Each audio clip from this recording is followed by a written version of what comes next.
The following podcast contains mature subject matter, adult themes, and may also contain profanity. You have been warned.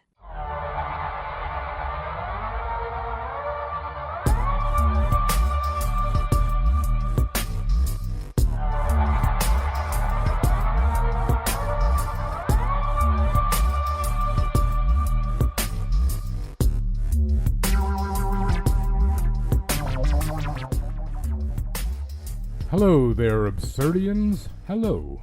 Welcome to the show. Hopefully you're coming back, but if this is your first time, a big hello to you. Hello. That over there is Mel. Say hi, Mel. Hi, Mel. Oh, God. How are you, Rod? I'm okay. And you? I'm good. Good Stuff. Good. Yeah. Good stuff. Not a bad day out today. Yeah, it's You know. pretty decent. Yeah, not crazy humid. I don't hate it. No. I like autumn better. Me too. I like when it rains better. I did see some of the trees changing Already? already. Well, that I can't noticed be it good. on my walk this morning with the dog, and I'm like, there's some red leaves on the ground. What kind There's of like trees? little patches. I don't know what they are. Oh. They're like the little shitty trees that they plant in new subdivisions. I don't know what they're called. That's a really long name. They should shorten it down. The really shitty trees that they put in new subdivisions. Yeah. I don't Yeah. know what. I don't know my trees. Maybe So. they're like little maples or something. Yeah, I I have don't no know. idea. Some sort of maple, I'm sure, but Yeah. Well, hopefully, yeah. Hopefully that doesn't happen too much just yet. well, I hope not.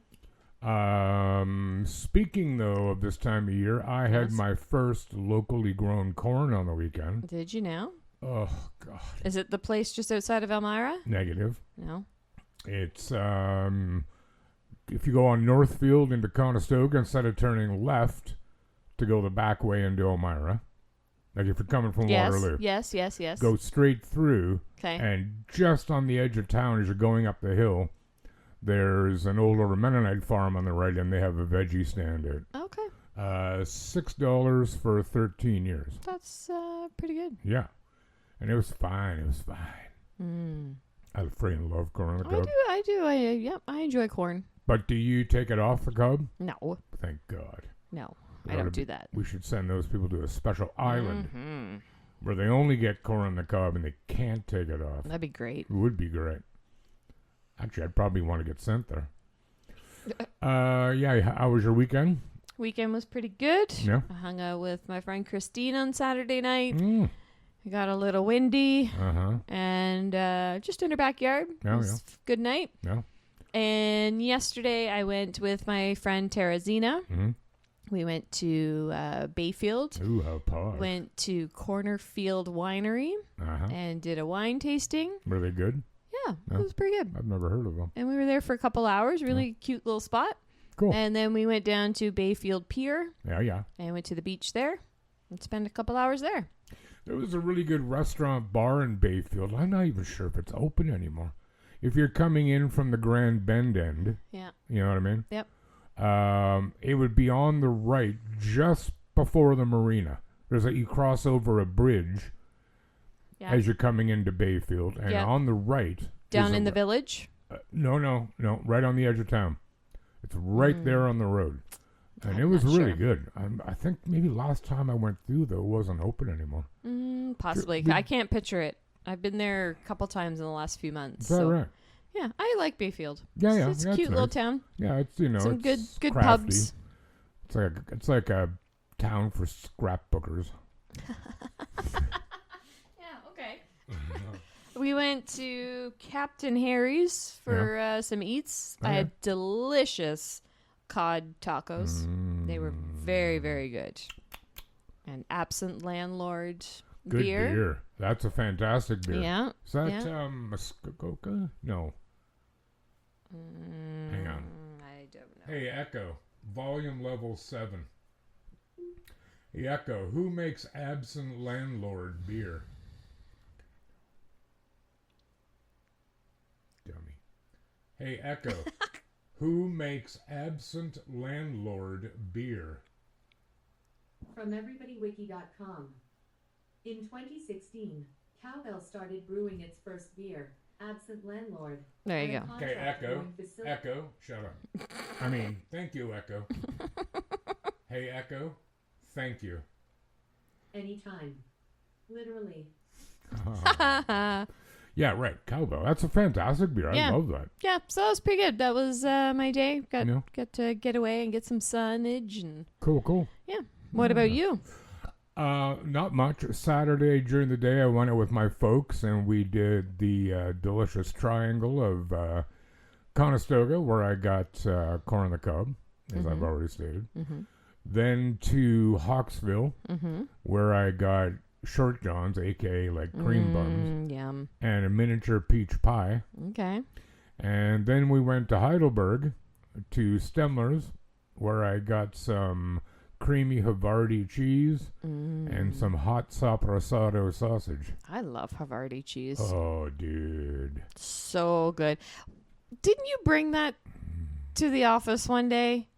You brought like a chunk of Havarti and I just kept eating it because Maybe. I came to visit you I in think the so. building. Yeah. And I yeah. just kept eating your Havarti Eat all my cheese. cheese. Yeah. Sounds like me. Swine.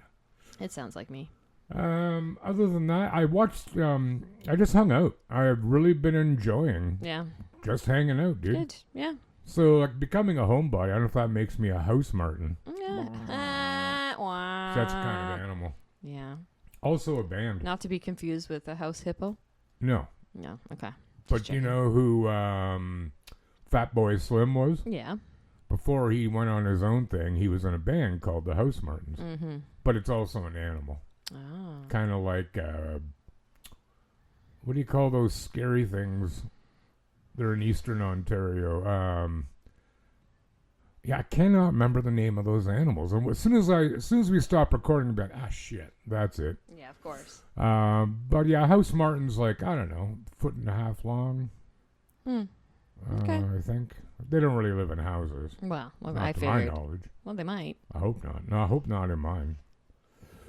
Yeah. So yeah, no business. Oh, I did. Yeah, I said I watched some scary movies. I rewatched Smile. God, it's such a good scary movie. It is. Like, I love horror movies, which means I hate most horror movies because they're crap. Yep. Smile is not. It's a good one. It's a good one. And even though I've only seen it once before, but I can't remember which part, but it made me jump. There's one part in particular that I'm thinking of that makes me jump every single time. Which, by the car? Yes. Yeah, with the sister? Yes. Yeah, that's all I'm every saying. time. That part scared the shit out of me. It wasn't even that one. I mean, that is scary. No question about it. And then I looked it up. Let me see if I can find it here real quick. About what happens when we get a jump scare. Okay. Okay. So the immediate physical symptoms of a jump scare. Yeah. Heart and lungs. Your heart rate spikes dramatically and breathing becomes fast and shallow. That didn't happen for me because it wasn't that serious. Right. Right? Maybe the heart rate a bit. Muscles contract tightly, often causing an involuntary eye blink, ducking motion, or full body tremor and shaking as energy surges to large muscle groups. Skin and digestion. Blood flow shifts away from the skin and digestive tract towards major muscles, which can cause sweaty palms, goosebumps, or a sudden sick or hollow feeling in the stomach. Okay, well, I didn't get that happening. But here's what I did get. Adrenaline and norepinephrine flood the bloodstream within milliseconds, turning your body's internal alarm system on. So it switches to a freeze, flee, or fight reaction. And I could feel it. Like, you know that when you get scared, you get that tingle through your body. Yeah. That's adrenaline. Your body's releasing it because this is ancient biology shit. Because you're scared, your body's like, okay, do I have to fight for my life here? Am I in danger? That's why you get the adrenaline surge, and all the blood moves away from your skin to your muscles. So you can either bugger off really quick. So, do you want to explain to the people what happened in the hallway? What? I don't know what you're talking about. Mel scared me. Which is kind of bullshit because I was trying to scare her. Oh, that was great. That wasn't fair. That was fantastic. Wasn't right at all. But another one I watched was Weapons. Oh, yeah, I watched that one. I like it. Yep, that was pretty cool. Yeah, it was definitely creepy. Yep. And then I also rewatched The Conjuring 2. Okay. The second one. Have you seen it? Yep. It's good. Yep. Like in England. Yep. I like that whole series. It's pretty good. But you know what I did watch was The Nun. Oh, I saw that in the theater. It was terrible. Yeah, I didn't like it still made me jump. Well, but it it could have was, been better. eh. Like it. No, it was trying too hard to be creepy without actually succeeding at being creepy. You know what I mean? Like, there was too many. Yeah. I don't know, man. Yeah, trying too hard. Yeah, after a while, I'm just like, Yeah. okay, like, Yeah. change the plot, man. Yeah. But that nun, like, she's a cow Yeah. for sure. I don't like her. Yeah. Excuse me. So that was it, and I did some cooking. I made some hummus. All Ooh, I gone. love hummus. I'll make some for you for next week. Okay. And I made a Your pork spicy one? Huh? Your spicy one? Yeah. Yeah. And I made a pork tenderloin. I had a bag of frozen tropical fruit in my freezer. Yeah. Took it out, let it thaw a bit. Put it in my magic bullet with 3 ghost peppers. Ground it all up. Browned my pork tenderloin. Put it in the crock. Well, stabbed it repeatedly with a fork first to make sure it was dead. Mm-hmm. Then I put it in my crock pot and I poured the tropical fruit hot sauce on top of it. It was very thick so that it would bake into and on it. Yeah. God, it was good, dude. Sounds delicious. I had that with a baked potato and corn on the cob. Before we begin, I had a little, I don't know what you'd call it, but like a little absurdian stuff, like little news thingy. Where the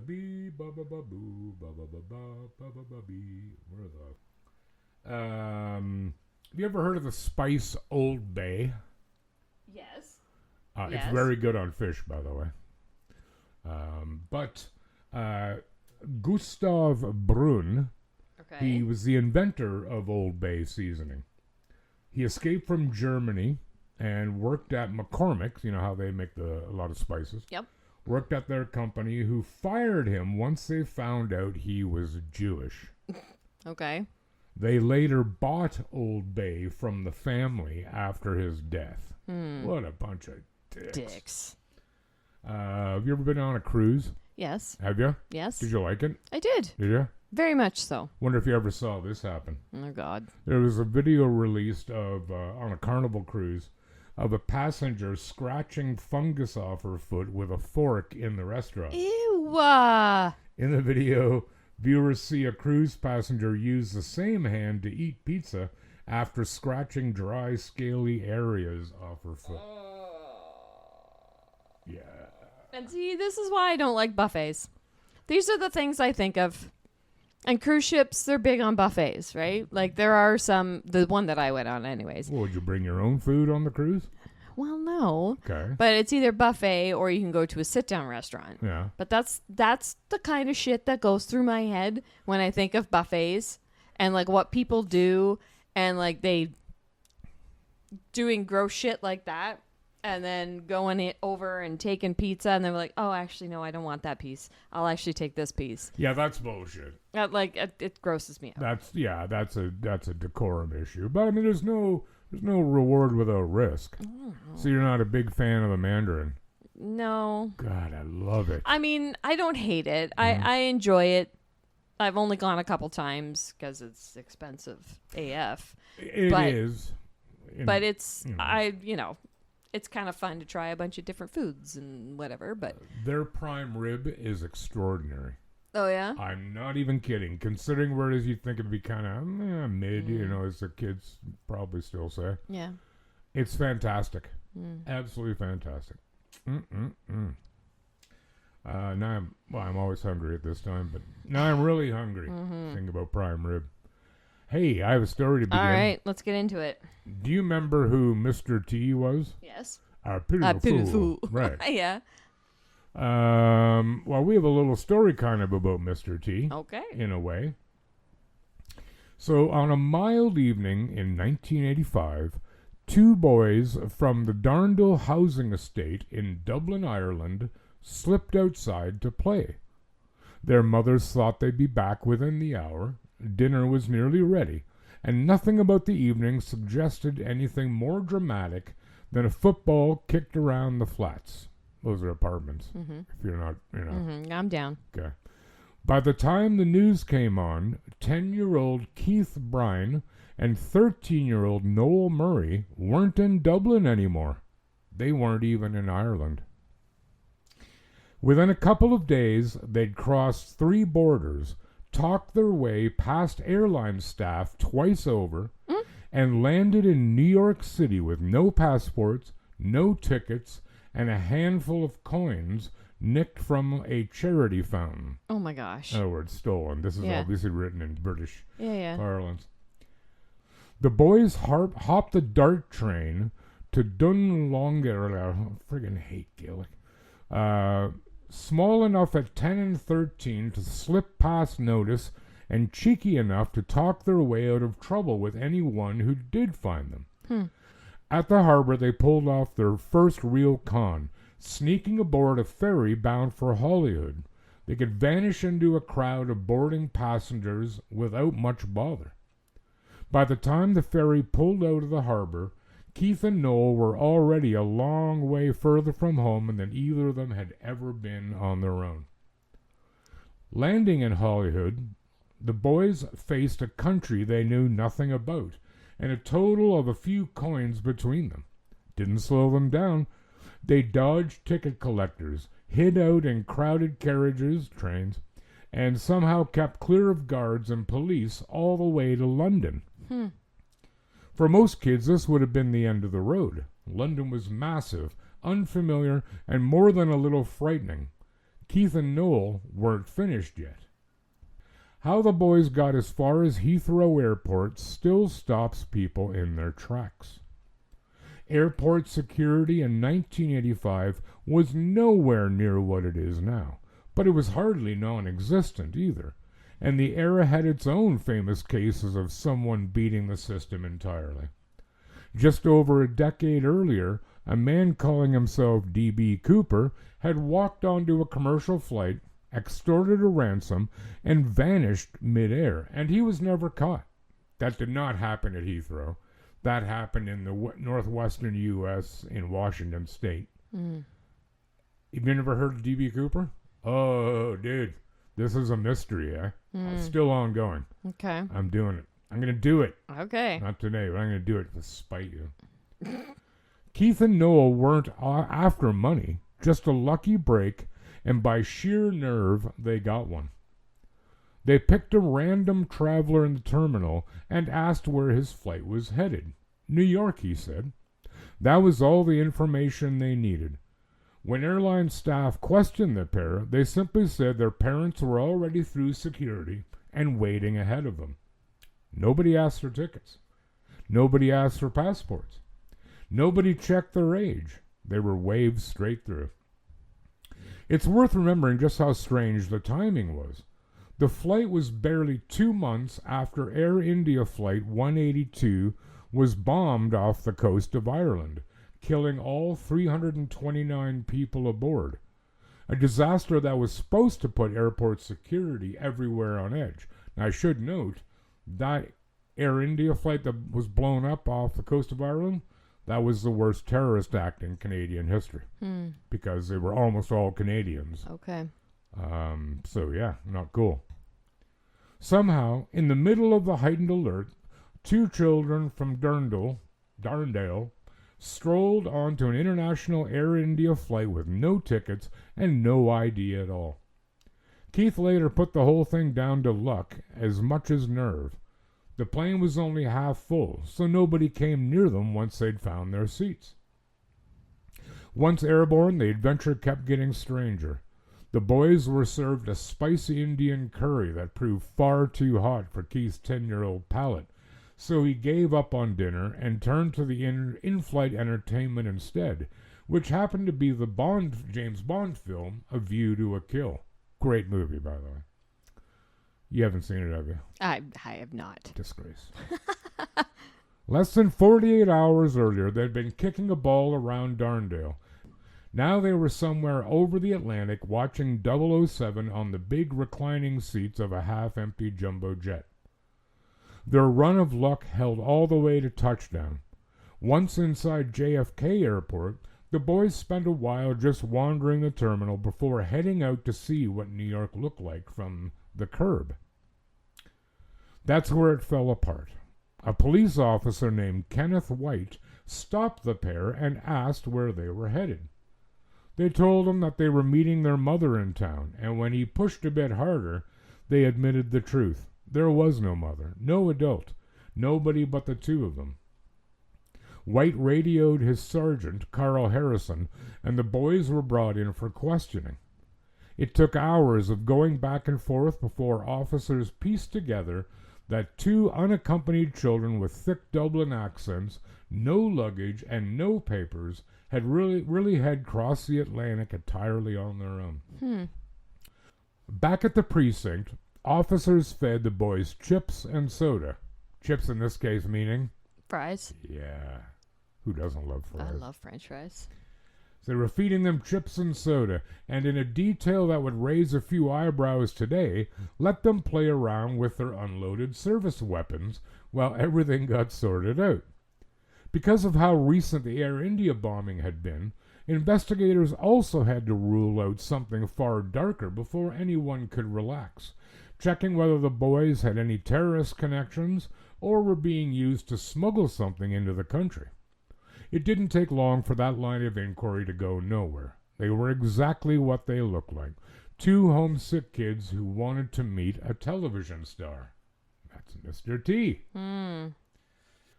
Once Air India and the airline confirmed the boys' story, the airline itself stepped in and put them up in a suite at a 5-star Manhattan hotel. Jeez. With 5 security guards assigned to keep an eye on them around the clock. Yeah, apparently you gotta watch those kids. Keith remembered being fed like royalty, with sandwiches and chips laid out so generously that the whole ordeal barely felt terrible at all. Rather than simply babysitting the boys, the guards ended up giving them a proper tour of the city, handing over some spending money and sending them home with I Love New York t-shirts as souvenirs. Gosh. The press couldn't get enough of it. New York's tabloids splashed the boys across their front pages, marveling at how a 10 and 13-year-old had beaten airport security across 3 separate countries. Back in Ireland, reactions swung between disbelief and quiet admiration, with parents everywhere shaking their heads while secretly wondering if their own kids could pull off something so bold. Definitely not mine. Yeah, careful, don't underestimate. The story even reached Downing Street. That's where British Prime Minister lives. British Prime Minister Margaret Thatcher, boo, reportedly voiced her doubts about the whole tale live on radio, unable to believe 2 schoolboys had really managed it. Decades later, when Murray was asked about it, his response was simple. They really had done it, Maggie. That's the people who didn't like her called her. Back home, the moment police told Keith's mother where her son actually was became a story in itself. When officers explained that Keith was safe in New York, she reportedly assumed they meant York Street, a road not far from Darndale, and had to be corrected before the full scale of the adventure sank in. Life after New York wasn't quite as glamorous as the hotel suite. Keith was sent to boarding school not long after coming home. Noel, who already had a few minor brushes with the law before the trip, came close to being sent to a boys' home and was only spared that after a judge decided to let him off. The 2 boys who crossed the Atlantic together as a team drifted apart in the years that followed, the way childhood friendships often do. Both men still live in Darndale, and both are well into adulthood now. Keith is edging up on 50, and Noel has already passed it. A good reminder that this was never some distant folk tale. It happened to two Dubliners who are still very much around today. Keith has settled down with a long-term partner and children of his own. Noel has been open about a much harder chapter of his adult life, a battle with drug addiction that lasted around 3 decades and had reached 17 months of sobriety by the time filmmakers came calling to tell his story properly.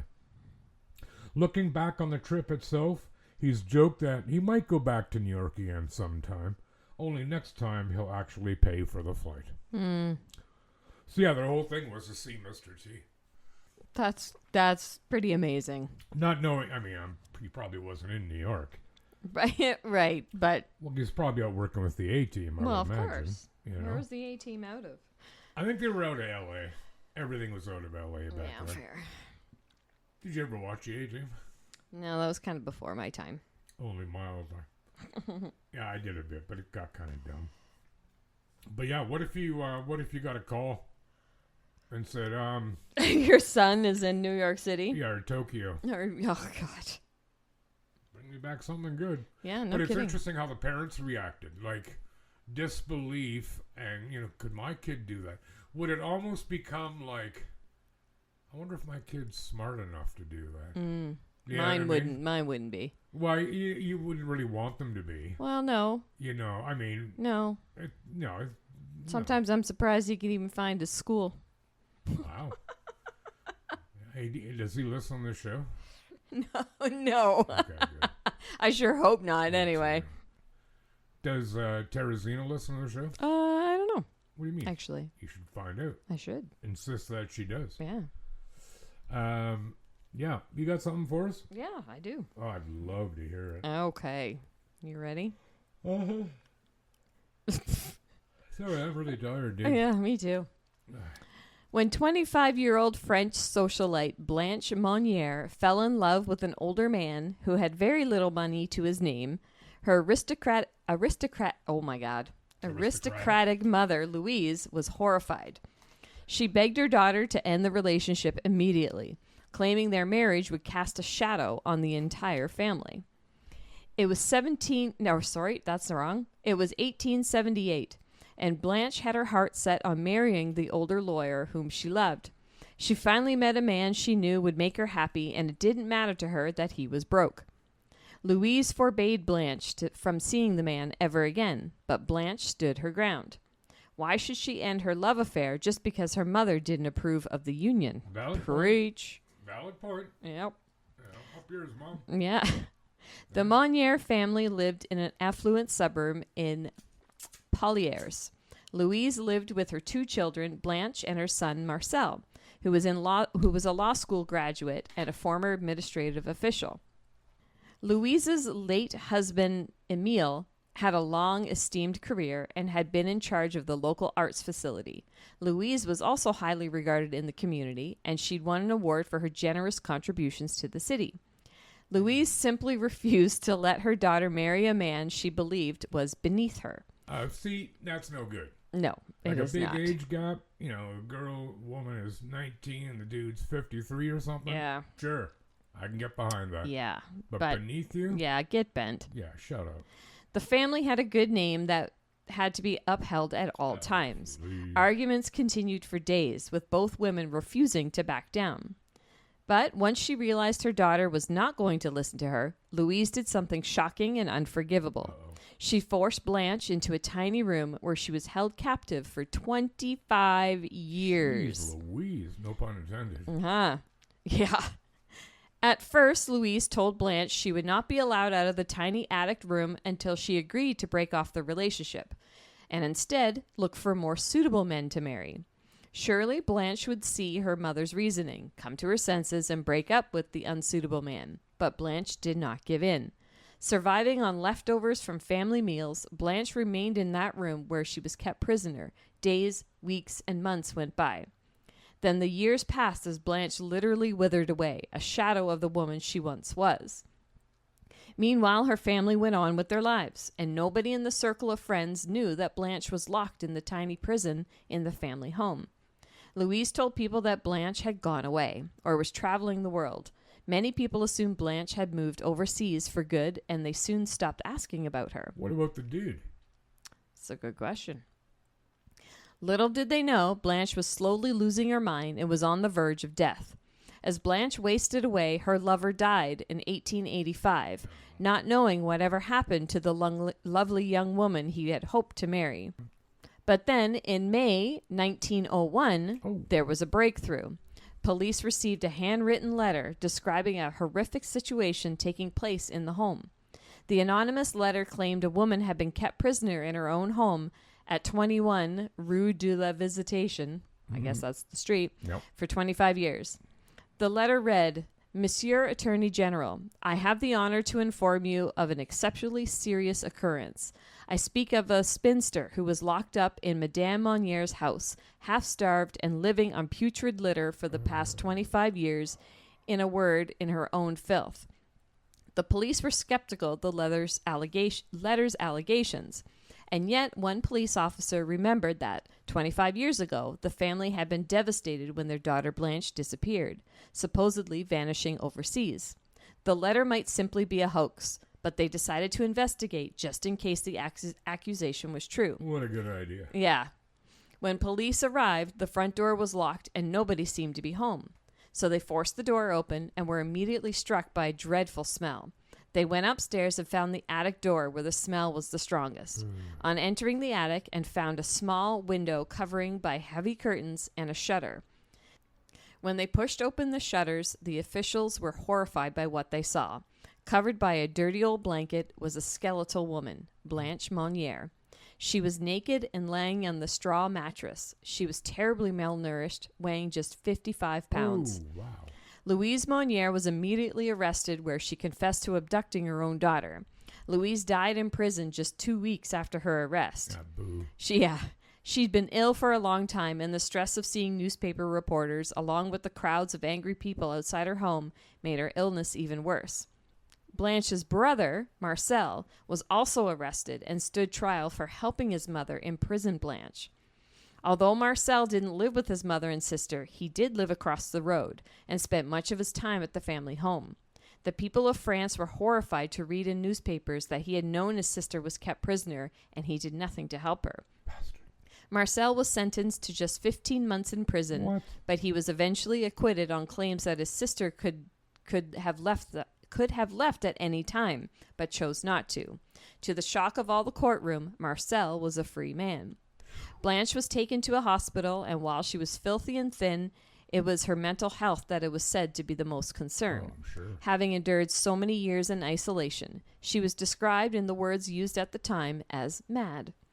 The sad story of Blanche was headline news across France, accompanied by the shocking photos of her skeletal body. She was seen as a miracle that she had survived, despite the barbaric treatment she suffered. Blanche remained in a psychiatric hospital, and although she was well cared for, she was never able to overcome her mental illness. Both Blanche and Marcel died in 1913. The saddest part of Blanche's story was that so many people failed her. It was eventually revealed that several people knew about her situation, including her hired carers and a doctor, but they chose to keep quiet. It was never discovered exactly who wrote the letter to the police, alerting them to Blanche's situation. But it is clear that without the letter, Blanche would have died in her tiny prison. Wow. So, yeah. Flowers in the attic vibes. Do you know that story? There is a movie of it. I think it came out in the 80s. This woman wrote so many books. Her name was V.C. Andrews. Oh, yeah. Okay. And I think there was a whole spate of them, of books on the subject. But Flowers in the Attic is the first one, where two brothers, two sisters, their mother puts them in the attic. Some interesting things happen. But like to lock up your own kid because you didn't like who they were going to marry? Well, that's some messed up. Yeah. You know what? Because he's beneath you. Really? It's real upstanding to essentially wall up your child for a quarter of a century. Who cares? But you know what I don't get? So, Blanche, was it? Yeah. Blanche Dubois? The mother said, once you start, you're going to stay in here until you start looking for a more respectable man. At what point do you think it might occur to you, go, you know what? I'm going to tell her I'm going to start looking for a more respectable man and then piss off somewhere. Yeah. Like, did it not occur to her at any point? Like, Apparently not. I got to applaud her stick-to-itiveness, but damn, girl. Yep. You got to pick your battles. Right? Wow. That's ghastly, man. It is ghastly. It is true, eh? Like, truth is stranger than fiction. It is. It's a weird world. I have an extremely short one. Okay, go for it. So get ready on your next story. This is short. Okay. We like short shorts. Who wears short shorts? Yeah. So this happened back in May of this year. Indiana. Not a total surprise. No offense to my friend Becky, who I don't know if she hails from there, but certainly she has family there. Okay. A man from Indiana was charged with a felony after he was accused of cutting off his genitals and using them to start a fire, according to court documents. I heard this story, or I saw it come up on social media somewhere. Anyways, keep going. I don't really know how you can start a fire with just your genitals. I'm not going to get graphic, but it's not like, a couple of sticks where you rub them together and the fire starts, right?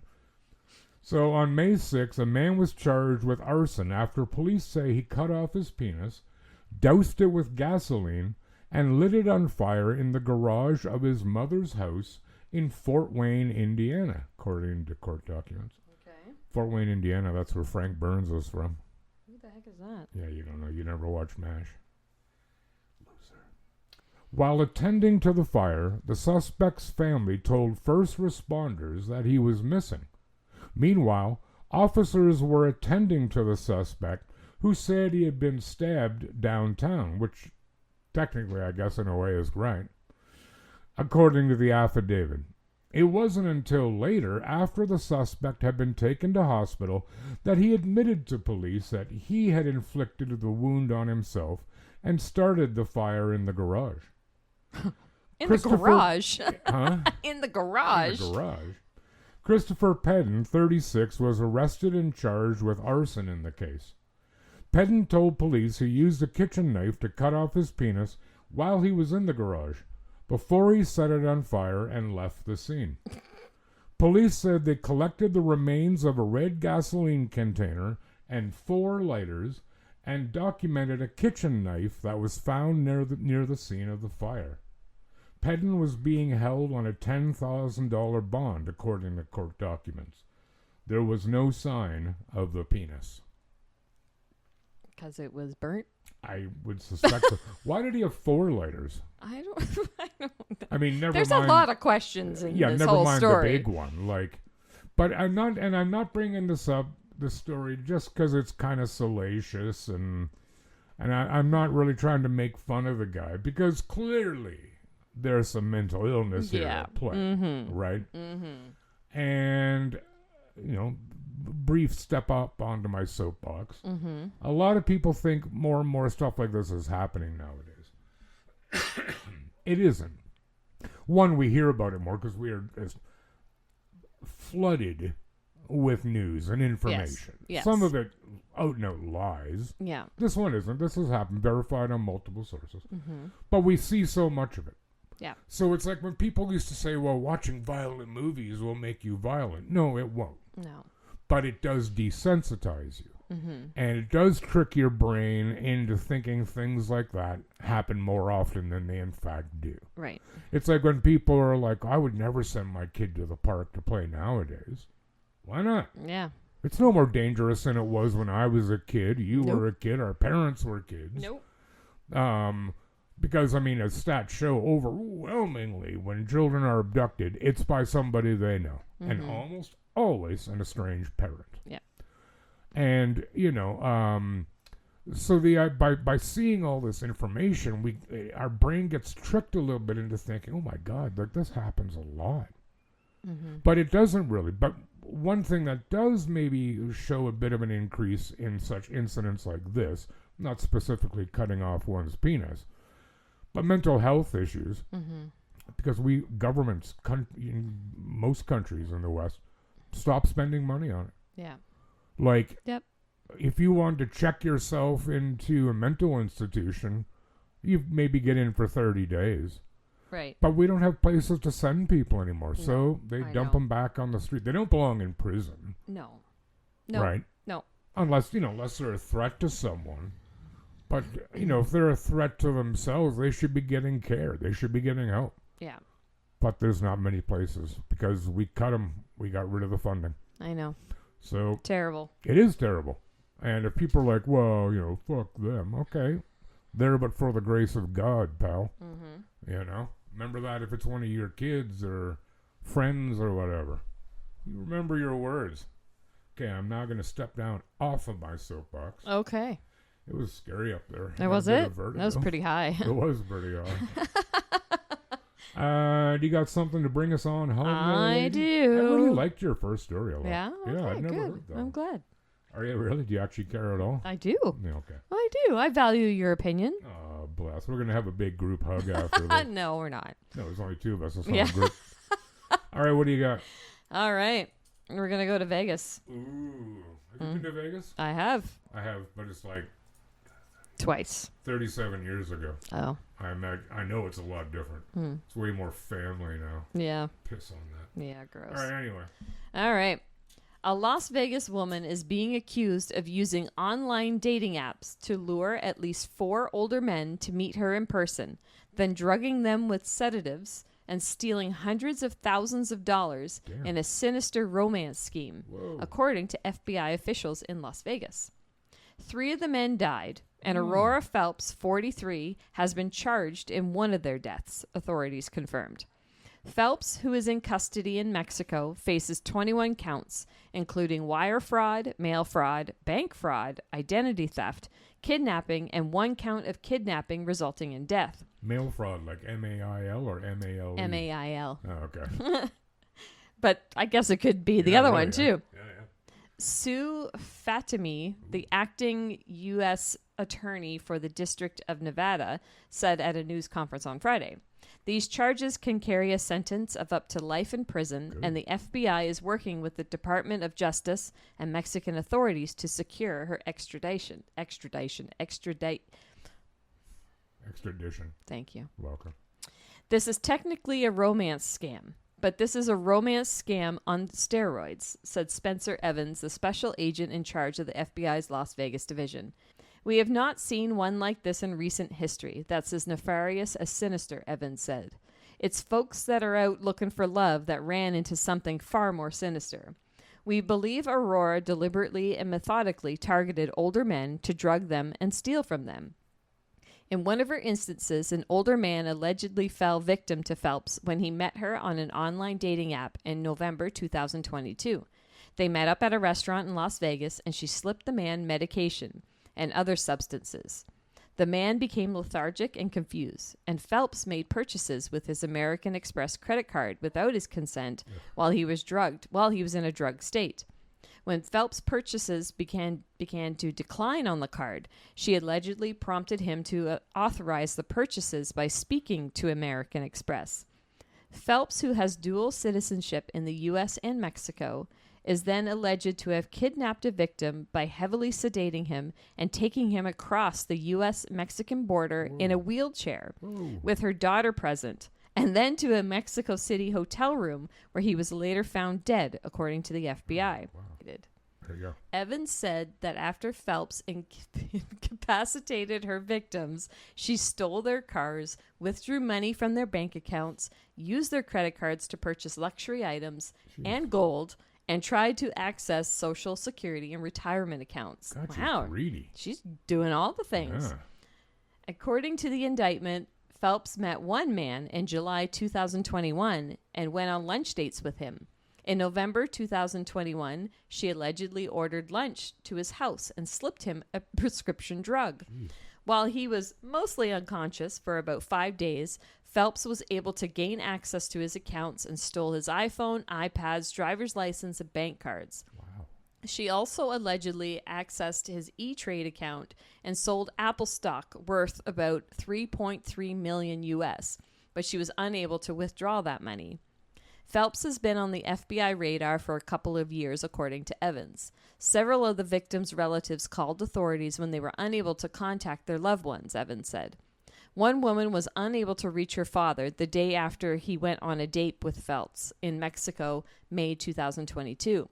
According to court records, the next day Mexican police found him dead on the bathroom floor of his home. Phelps then used an account belonging to the victim to purchase a gold coin and have it mailed to her home, along with other transactions. Several victims' families were concerned that they could not contact their loved ones. They didn't know what had happened to them. They made phone calls to authorities while trying to figure out where they were.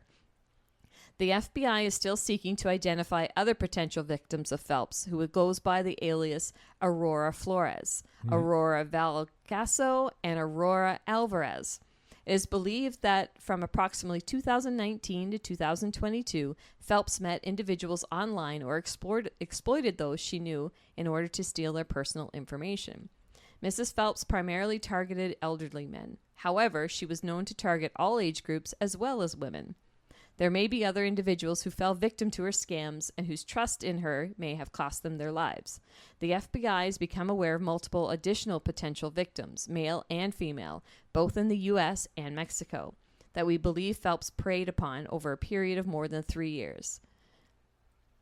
It says if convicted, blah, blah, blah, but I actually looked it up to see where it is now, and she's got 37 years Sweet. in jail for Good. all that. Good. So there you go. That's Aggressive. Like, she did a lot of things. how that is evil.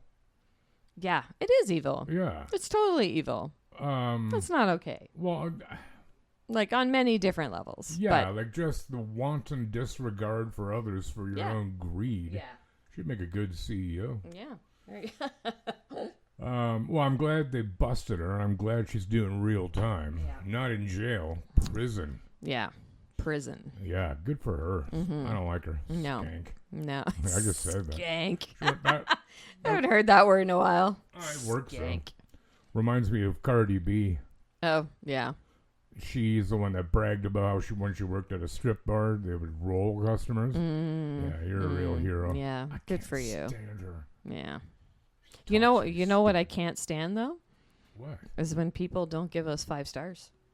You can't stand it? Do I you get can't mad? stand it. I do. Oh my I get God, mad. don't So don't let her don't get make mad. Mel mad. No, you don't want No, to. you're going to get all different versions of Mel and that. Yeah. Nobody wants that. So Nobody wants that. you guys should do that. And then like, love, share with all your friends. Yeah. Check us out on all of our socials as well. And if you have any story suggestions, reach out. I got one we've got just one. the other day. All right. That sounds great. I have a bit of an update, though, on something. What's It just that? occurred to me. Remember the story I did about the little boy? He's like 18 months old. They found him drowned in a pool. Yes. And then he woke up in the morgue. Yep. And the parents, after all, are not going to be charged. Yeah, I did see that. I saw that pop up too. Because they found they weren't impaired. Right. And this can happen. Everybody thought somebody else was out back with the child. Right. And I remember watching my friend's daughter. Her name's Celeste. She's like a full-grown adult now. But she might have been like 3 or 4. And we were at the river in Winterburn. And I could see that there was long grass at the edge of the bank growing out over the river. She goes, "Can we go up and look in the water?" I'm like, no, we can't. Because I don't know where that land ends. Yeah. Right? Yep. And if she goes in, I have to go in. Yeah.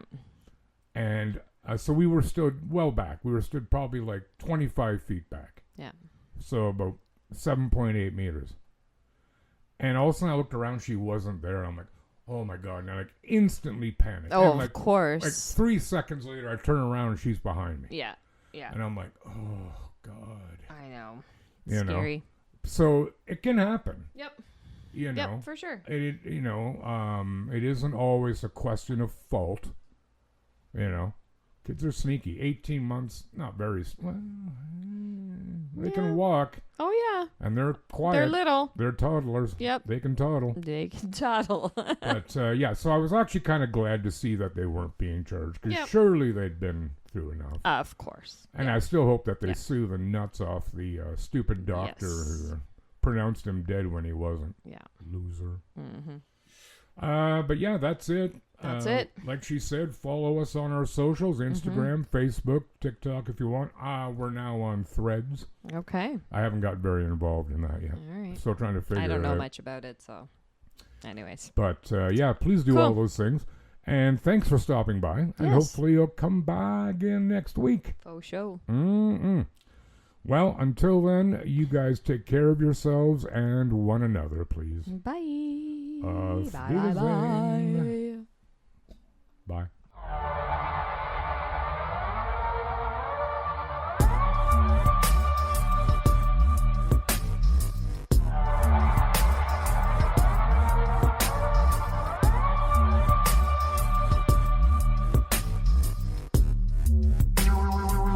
The Absurd Podcast is written, produced, and recorded by Rod and Mel. Music by Audionautics.com.